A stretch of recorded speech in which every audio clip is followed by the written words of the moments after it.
Hey guys, thank you so much for joining me in another video. Today I want to talk about TikTok, and I'm realizing that I am naturally drawn to tech stories. Having an engineering background, I find tech very interesting. So I can't believe I'm about to explain what TikTok is on a social media platform itself, but it does feel a little bit more naive not to say anything about a platform at all. In any case, TikTok has been in the news quite a bit, and particularly around TikTok being acquired by Microsoft. Yeah. In this video, I'm going to cover some of the acquisition and also in the second part, how the UK would do well to get in on the action.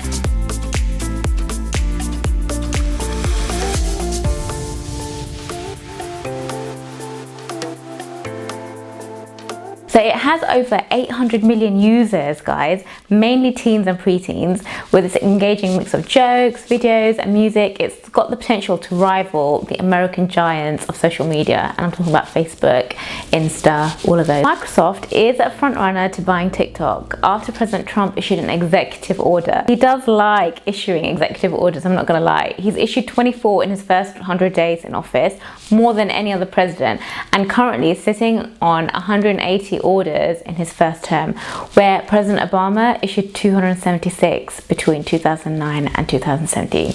Just there for comparison. So President Trump's order has triggered and forced a sale of TikTok by September, or the US have said they will shut it down completely. He argues that the massive amount of data that TikTok collects could be a potential threat to national security. Say what, Facebook? Say what, Insta? I find that a little bit funny. Bear in mind, guys, it does relate to TikTok's US subsidiary. TikTok has generally taken the social media segment by storm. It's grown rapidly, drawing a larger audience over the lockdown period as well. And this would stand to position Microsoft firmly in the social media segment if they do acquire it. Or it could be a 50 billion, yeah, that's apparently the alleged asking price, blunder. It really does make Mark Zuckerberg look like a genius for buying Instagram for 1 billion, right? We're talking billions here, like who even, like just billions here and there.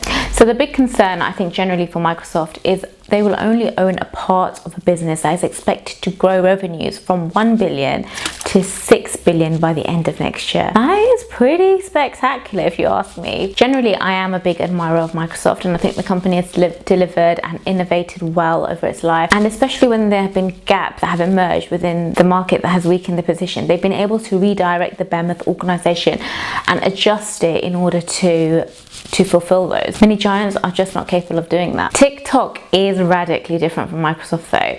Microsoft's primary revenue stream is enterprise software.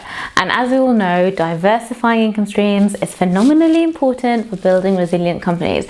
But this deal will do just that and add lucrative advertising revenue to their business. On the flip side though, the business itself is radically different from what Microsoft do and will require technical prowess and building out of control social media platform output. Can you imagine the growth? And also trying to control things like misinformation, hoaxes, conspiracy theories. I could go on and on. I don't usually like to get into foreign politics and all that because everyone has their opinion and all of this jazz, but I can't go without mentioning that Microsoft is a large global organization and adept at understanding political and cultural sensitivities generally, but this is a different situation. Microsoft will be acquiring an asset as part of a forced sale, which is clearly part of a larger agenda between the US and China. President Trump has also said that he expects the US Treasury to get some kind of cut of the deal, which to be honest is a little bit odd anyway, wouldn't you say? But in any case, Microsoft I think have to be cautious when acquiring TikTok through a forced sale. There isn't much overlap between ByteDance, who actually own TikTok, and Microsoft. Also, sales of Microsoft in China account for about 2% of their global revenue anyway, so perhaps they're not even that bothered overall by the optics of the acquisition in China. Having said that, it's not a done deal, guys. Just to point out, there are other suitors in the market for TikTok.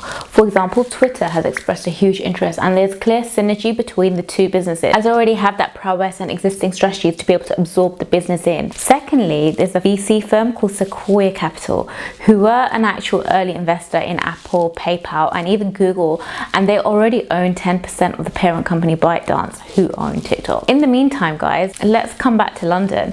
TikTok is considering setting up its headquarters in London, which follows the recent trend of many Chinese tech giants setting up home in London.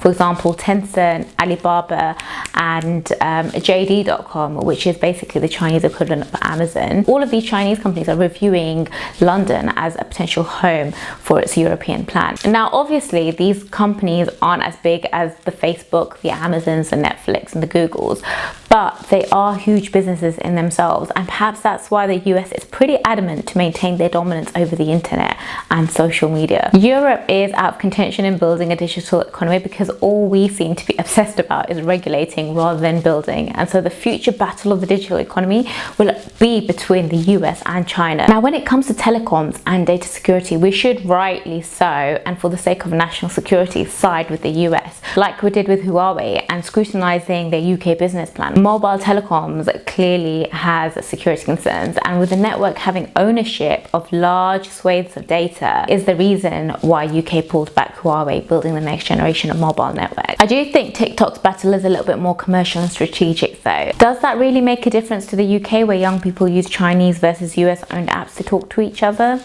I don't think it really does, to be honest. So what's the future looking like? It is unlikely that any digital economy of the future will only be dominated by the US alone, no matter what President Trump's kind of view on that is.